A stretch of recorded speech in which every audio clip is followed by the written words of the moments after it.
So yeah, and don't let that scare you, because this is a pretty quick program to transform into a new life.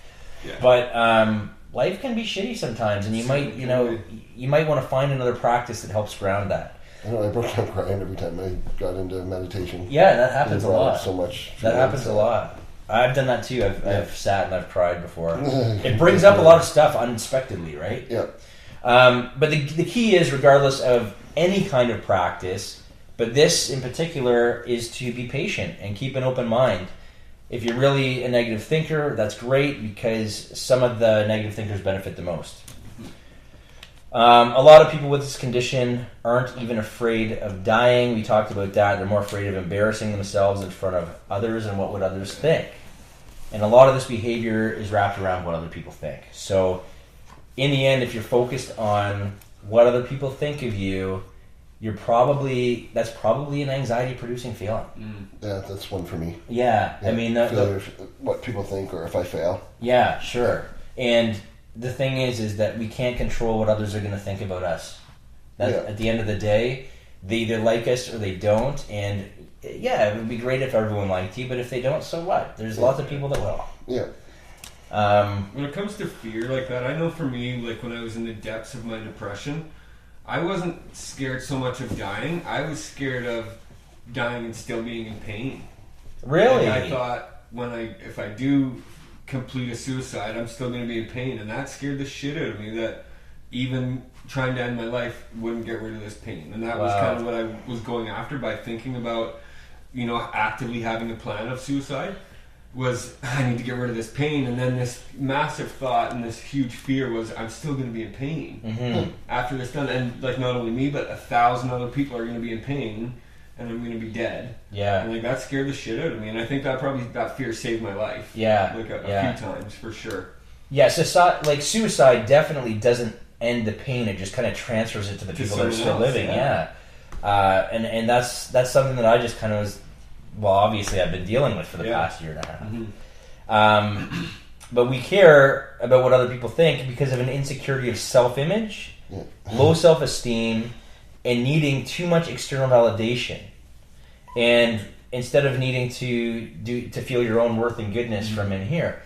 And I think that's why I'm worried about the future generations, is because of all this external validation. That's exactly what likes are on Facebook. Right. And I mean, obviously we appreciate them on the podcast. Yeah, I love them. But I mean, when you're posting things for the sake of getting attention, like a picture in your underwear or whatever. Yes, the selfies too. Fitness. If you need to go to that external validation, you're not getting it from in here. So of course you're going to be anxious. If you stop getting that external validation, you have no validation at all, so you have to keep posting until you get those likes. These people get anxiety if they can't check Facebook, if their internet goes down. Like that's true. They wake up in the morning, the first thing they're on their phone, and then it's the last thing they go do before they go to bed. Really? Yeah. Yeah, I guess you're right. Sometimes my phone causes really. I think it goes the other way too, though, because sometimes I get fucking anxious to check my phone in the mornings. I'm like, who the fuck was out before me? Yeah. And is going to be messaging me wanting something. I'm going to have to deal with this now, right? Which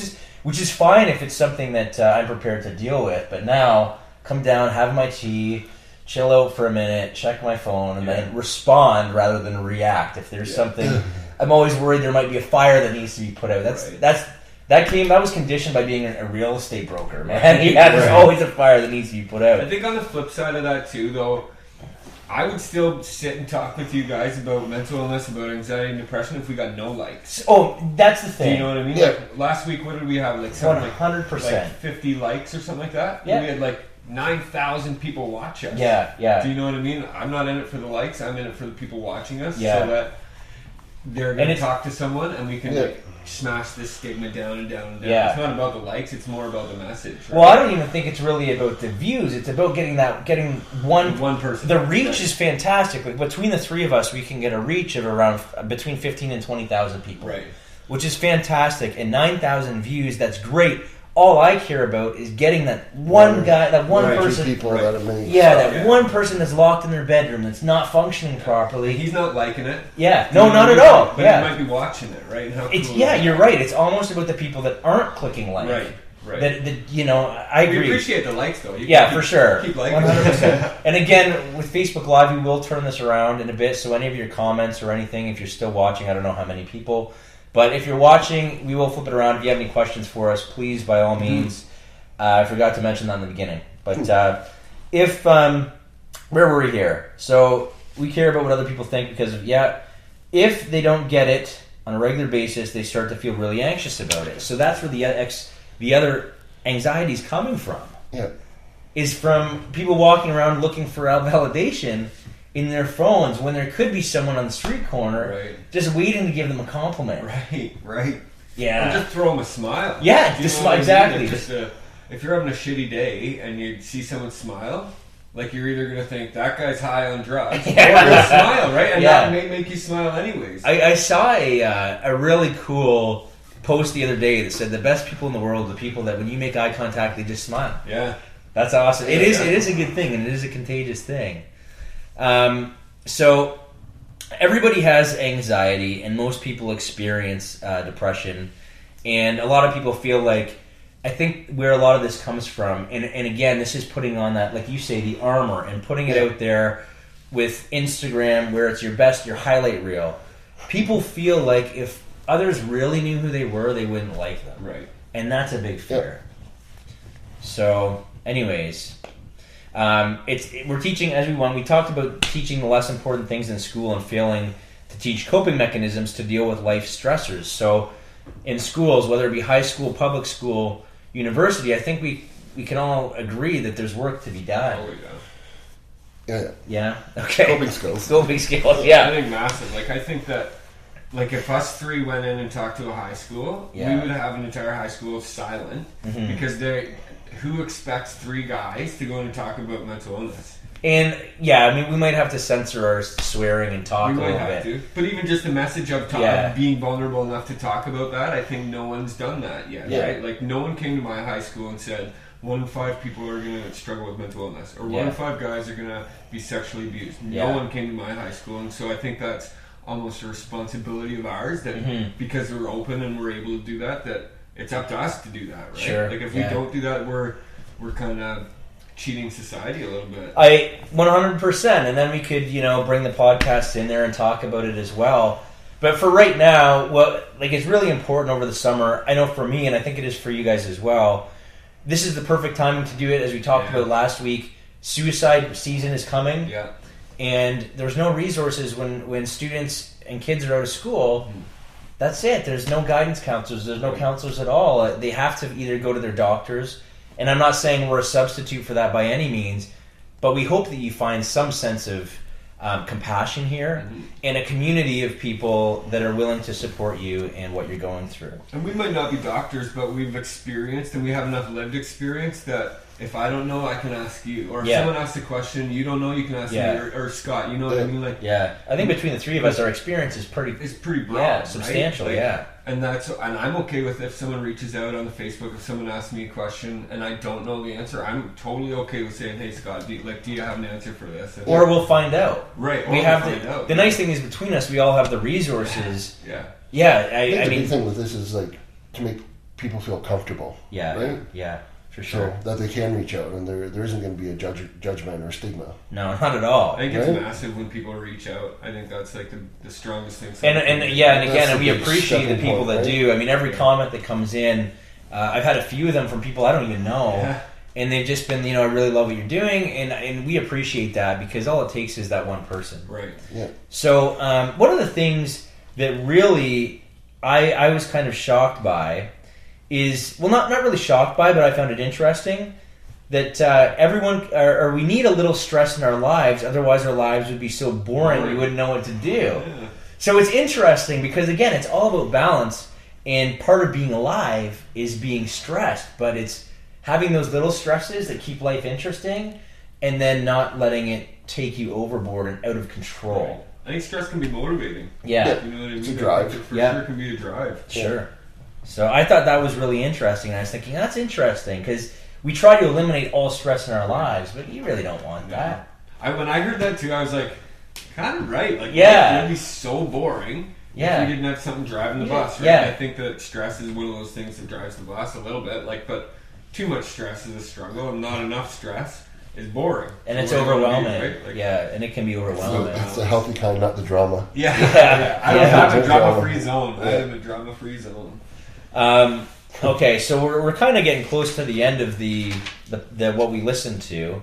But let's try to breeze through some of this stuff here. So it may not be obvious.